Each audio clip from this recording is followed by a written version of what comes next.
मित्रों को नमस्ते। टीम महाबोधि व वीडियो राजीव की ओर से आइए आप सबका नमन वंदन अभिनंदन है। आपकी सफलता के लिए मैं ईश्वर से कामना करूंगा। अपदीपो भवः कर्मण्येवाधिकारस्ते मा फलेषु कदाचन मा कर्म फल हेतु भूर्मा ते संगोयत सभी कर्मणि।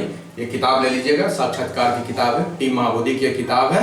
इसमें मेंस के लिए आपको बहुत जरूरी चीजें दी हुई है, मेंस में बहुत काम की चीज आएगी इसमें, ठीक है। आइए आज हम लोग बात करते हैं मुख्य परीक्षा की रणनीति के बारे में। जैसा कि आपको पता है कि मुख्य परीक्षा की रणनीति के बारे में पिछले विभिन्न सीरीजों में, पिछले लगभग 10 सीरीजों में महाबोधि के चैनल पर जाएंगे, महाबोधि सिविल सर्विसेज के चैनल पर, तो पिछले 10 सीरीजों में मैं मेंस के बारे में डिटेल्स में बात किया हूं। रणनीति के बारे में, क्या है मेंस, क्यों है, कैसे ज्यादा से ज्यादा मैक्सिमम मार्क्स गेन कर सकते हैं, अच्छे नंबर ला सकते हैं, चाहे जीएस पेपर 1 हो, जीएस पेपर 2 हो, चाहे आपका ऑप्शनल सब्जेक्ट हो।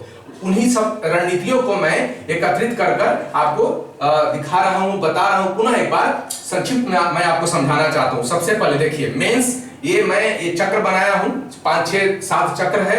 इतने पैराग्राफ में आपको आंसर लिखना है। चक्र से मतलब है 1, 2, 3, 4, 5, 6 पैराग्राफ से 7 पैराग्राफ, 5 पैराग्राफ, 5, 6, 7 क्वेश्चन डिमांड के अकॉर्डिंग आपको आंसर लिखना है। पैराग्राफ और पॉइंट दोनों मिला के आंसर लिखना है। पहले सीरीज में मैं बता चुका हूं। अब आइए, कुछ भी पूछा जाए, किसी तरह का प्रश्न रहे, सबसे पहले बात बनाने का समय नहीं होता है, टू द पॉइंट आपको आंसर लिखना है। जो पूछा जाए उसी को ही लिखना है, टू द पॉइंट। जो भी पूछा जाए, जहां से भी पूछा जाए, जैसे पूछा जाए, सिर्फ और सिर्फ उसी पर फोकस होना चाहिए। 80% भाग उस पर ही फोकस कर लिखना है। शेष 20% भाग परिचय, प्रस्तावना, निष्कर्ष या प्रासंगिकता पर देना है। 80% भाग जो पूछा जाए उस पर देना है, यानी टू द पॉइंट लिखना है। दूसरी चीज, आपका उत्तर जो भी हो, जैसे भी लिखते हो, संवैधानिक होना चाहिए। संवैधानिक, विधिक, न्याय संगत, तार्किक, बौद्धिक होना चाहिए। मतलब समझते हैं, नहीं समझते तो पिछले वीडियो देख लीजिएगा। उत्तर पूरी तरह संवैधानिक होनी चाहिए, विधिक, न्याय संगत, तार्किक, बौद्धिक होना चाहिए। टू द पॉइंट, जो पूछा जाए उसके साथ, इन सब चीजों के साथ। आइए थर्ड में, आंसर को सुंदर, डायनेमिक, साइंटिफिक, सिस्टमैटिक और ज्यादा नंबर लाने के लिए चार्ट, आंसर मॉडल में चार्ट का प्रयोग करना है। डायग्राम, चार्ट, डायग्राम, मैप भी देना है, फ्लो चार्ट का प्रयोग करना है, विभिन्न आकृतियां, आरेख, विभिन्न प्रकार की आकृतियां, आरेख, इस तरह से आकृतियां, आरेख, इस तरह की मैं बता चुका हूं। विभिन्न आकृतियों के बारे में मैं बताया हूं। इस तरह से फ्लो चार्ट, उदाहरण देना है। उदाहरण जो सक्सेसफुल उदाहरण है, जो प्रश्न से रिलेटेड है, जो दे सकते हैं, सफल उदाहरण। केस स्टडी, आपके पंचायत का हो, आपके जिले का हो, चाहे आपके राज्य का हो, केस स्टडी देना है।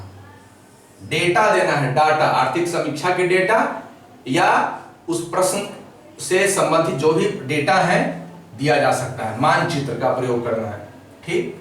Chart, diagram, map, flow chart, विभिन्न आकृतियां या आरेख, उदाहरण, सफल प्रयोग, केस स्टडी, डेटा, मानचित्र। अब नेक्स्ट में आइए, और आंसर में क्या क्या देना है।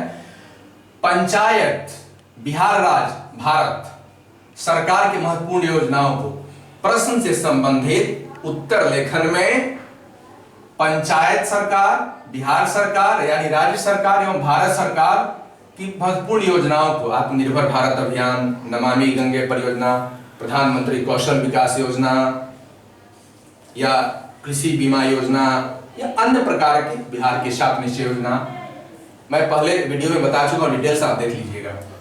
साथ ही साथ विश्व व वैश्विक संस्थानों की भूमिका, यूएन, WHO, यूएनएससी या विभिन्न संस्थाओं का यदि लगता है कि प्रासंगिकता या उत्तर लिखने के साथ तालमेल है, तो उन संस्थाओं के द्वारा जो अभिनव प्रयोग किए जा रहे हैं या कुछ टिप्पणी आई है, उसको लिखना है।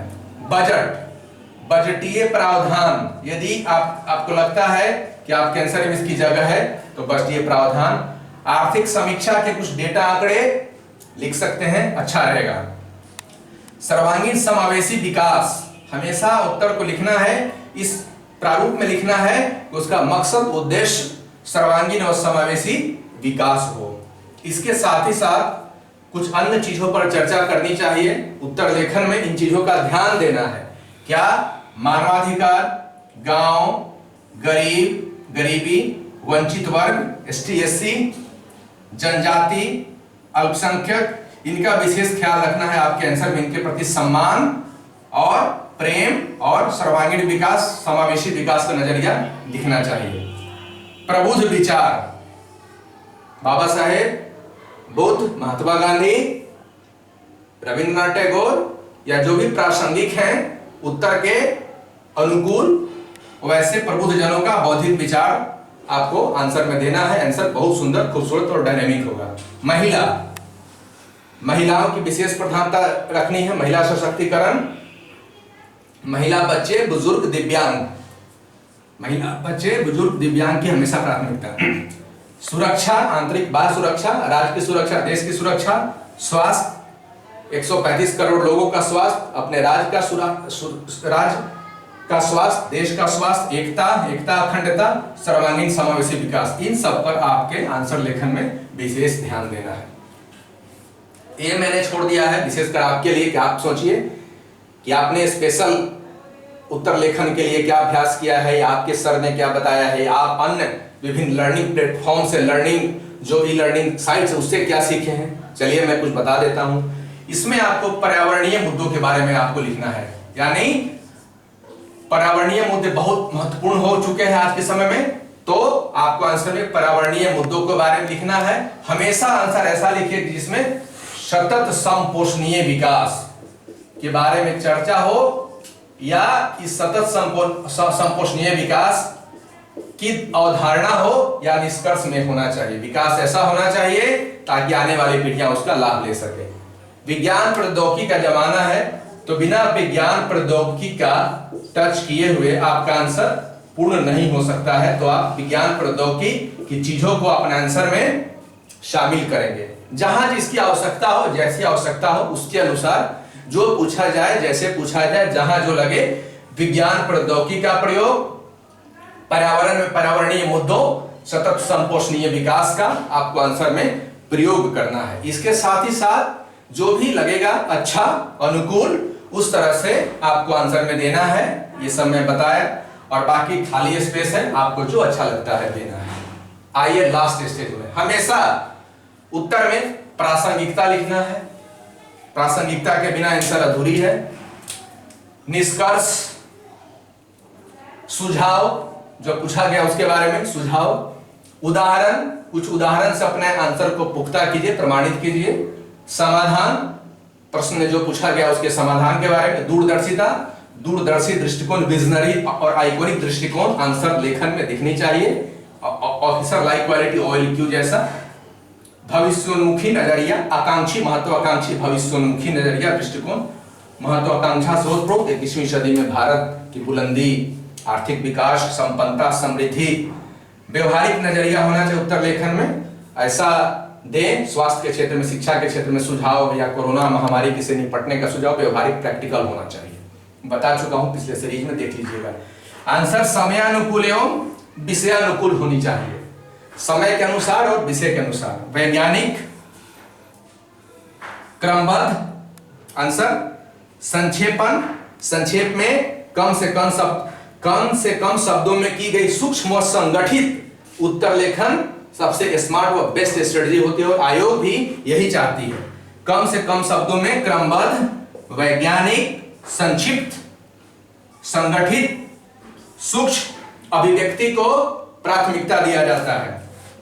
साथ ही साथ कारण, क्या, क्यों, कैसे, इन तीन चीजों के बिना आपका प्रश्न अधूरा है। क्या, क्यों, कैसे, प्रश्न में हमेशा इसको शामिल कीजिए। जो पूछा जाए उसको 80%, जो शेष को 10-10% में बांट कर लिख सकते हैं, लेकिन आंसर में तीनों चीज का समावेश होना चाहिए। परिणाम लिखना है, प्रभाव लिखना है। परिणाम और प्रभाव, प्रासंगिकता मैं बता चुका हूं। तो इस तरह से आप, ये उत्तर लेखन की विशिष्ट व मानक शैली है। ये आप देख लीजिए अच्छे से, स्क्रीनशॉट लीजिए, अच्छी से अच्छी तैयारी कीजिए और इस बार आपको निश्चित रूप से सफल होना है। आपकी सफलता के लिए ईश्वर से दुआएं हैं, कामनाएं हैं। मां बोधि सिविल सर्विसेज के चैनल पर जाइएगा और उत्तर लेखन शैली 1 से लेकर 10 तक रणनीति दिया हुआ है, उसको विशेष गहन चिंतन मनन व अध्ययन अध्यापन कीजिएगा और तब इस आप निष्कर्ष पर पहुंचेंगे। उसी का एक निष्कर्षात्मक परिणाम था जो मैं आपके सामने रखा हूं। मैं उम्मीद करूंगा, निश्चय रूप से मैं उम्मीद करूंगा आपकी सफलता के लिए मैं प्रार्थना करूंगा और मां बोधि चैनल को मजबूत करना है आपको। इसी के साथ अगले सीरीज में आऊंगा, अगले सीरीज में मैं आपसे मुलाकात होगी। आपको तहे दिल से बहुत बहुत मुबारकबाद और शुक्रिया।